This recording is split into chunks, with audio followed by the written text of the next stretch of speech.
शुभमन गिल भारत के पंजाब के एक छोटे से गांव के एक प्रतिभाशाली युवा क्रिकेटर थे।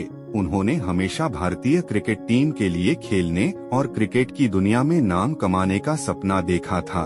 खेल के प्रति उनका जुनून बहुत कम उम्र से ही दिखने लगा था और उन्होंने अपने घर के पास के मैदानों में अनगिनत घंटे अभ्यास में बिताए। एक गर्मी के दिन जब शुभमन गांव के धूल भरे क्रिकेट मैदान में अपनी बल्लेबाजी का अभ्यास कर रहा था, उसने देखा कि एक बूढ़ा व्यक्ति एक बेंच पर बैठा था जो उसे ध्यान से देख रहा था।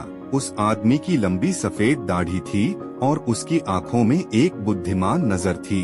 शुभमन को दिलचस्पी हुई और उन्होंने उनसे संपर्क करने का फैसला किया। हेलो सर, शुभमन ने अपने माथे से पसीना पोंछते हुए कहा, क्या आप क्रिकेट प्रशंसक हैं?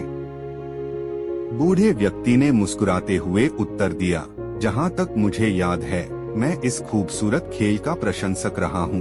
आपके पास एक अद्भुत प्रतिभा है युवा व्यक्ति, मैं आपके आगे एक उज्ज्वल भविष्य देखता हूं। शुभमन गर्व से लाल हो गए। धन्यवाद सर, मेरा सपना एक दिन भारत के लिए खेलना है।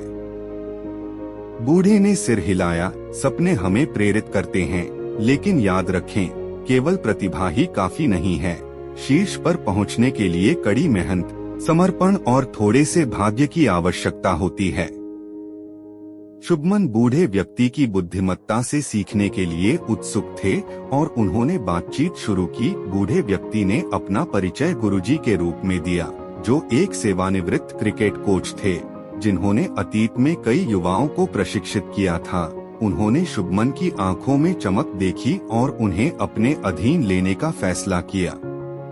उस दिन से शुभमन गुरुजी के घर नियमित आगंतुक बन गया। उन्होंने न केवल क्रिकेट तकनीकों के बारे में बल्कि जीवन और अनुशासन के बारे में भी सीखा।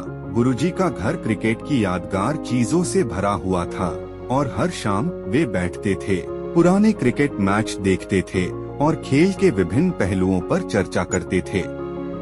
शुभमन की कड़ी मेहनत रंग लाई और गुरुजी के मार्गदर्शन में उन्होंने अपने कौशल में सुधार किया। उन्होंने स्थानीय टूर्नामेंटों में भाग लेना शुरू कर दिया और धीरे धीरे राज्य स्तरीय टीम में अपनी जगह बना ली। उनकी सफलता की यात्रा उतार चढ़ाव से भरी रही, लेकिन उन्होंने कभी हार नहीं मानी। सालों बाद शुभमन को फोन आया कि उन्हें भारतीय क्रिकेट टीम का प्रतिनिधित्व करने के लिए चुना गया है। उसका सपना सच हो गया था और गुरुजी के मार्गदर्शन के बिना वह ऐसा नहीं कर सकता था। अपने पदार्पण के दिन उन्होंने अपना प्रदर्शन उस बूढ़े व्यक्ति को समर्पित किया जो उनके गुरु थे।